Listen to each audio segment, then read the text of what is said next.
Talk show host Steve Wilkos is usually the one asking the questions. Yeah, that's true. But today, Brad and I are going to ask Steve a couple of questions. We are. And also what we're answering questions on his Instagram live, what they got going on here for us. Yeah. So, and we're going to be having some of that on ours, which is really cool. Well, they were just telling us that they have people watching from South Africa, from all over the United States. Watch his show. Thailand. So this is really, really cool. We got a real international show going on today. Totally. and so we're going to talk to Steve and about his show and about some things about him, because it's some very interesting things about how he got started and what's going on. But the show, of course, is right here on AZTV7.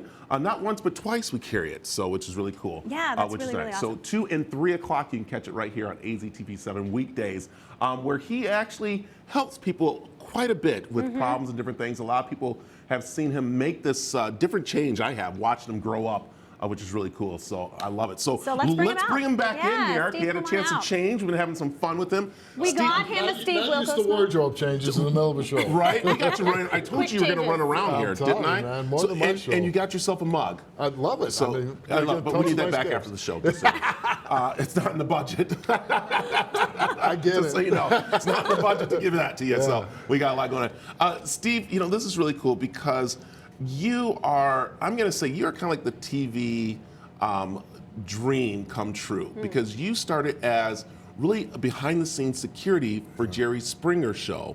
And then you were brought in front of the camera, and then you got your own show. So let's go back to a little bit of history of that, about you getting your start. You know, I was working as a Chicago policeman. My dad was a Chicago policeman, so I was going to do that for 30 years, get my pension, and retire. And so I went to work at Jerry Springer for one day, just going to do security for one day. And they liked me, so they brought me back. But it was all, like you said, behind the scenes. I wasn't on camera.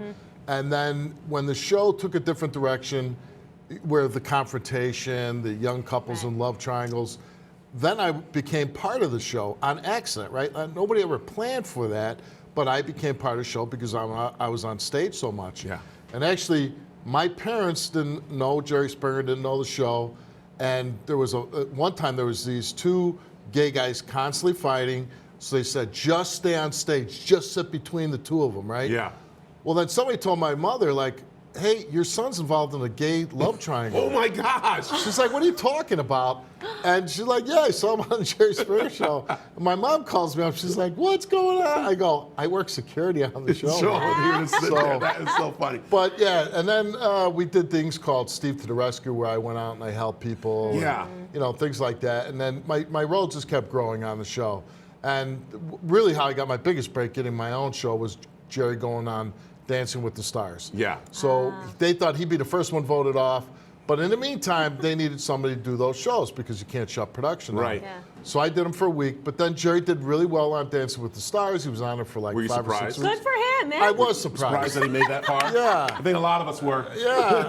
I mean, you know, but Jerry's surprisingly athletic. And so he did really well. And I think people really like Jerry. And he comes across as a very nice guy.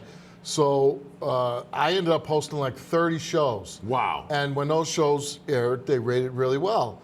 Well, then the next year, Jerry's like, hey, man, will you just fill in for me? Because I would get more money. Yeah. And he'd get to take a day off. So it was, well, I think somebody at NBC said, hey, how come this guy doesn't have a show? And it just...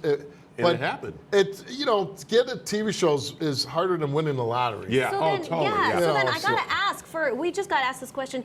If someone out there wants to get into television, they want to get into on-camera work, what would be your biggest advice then? I have no idea.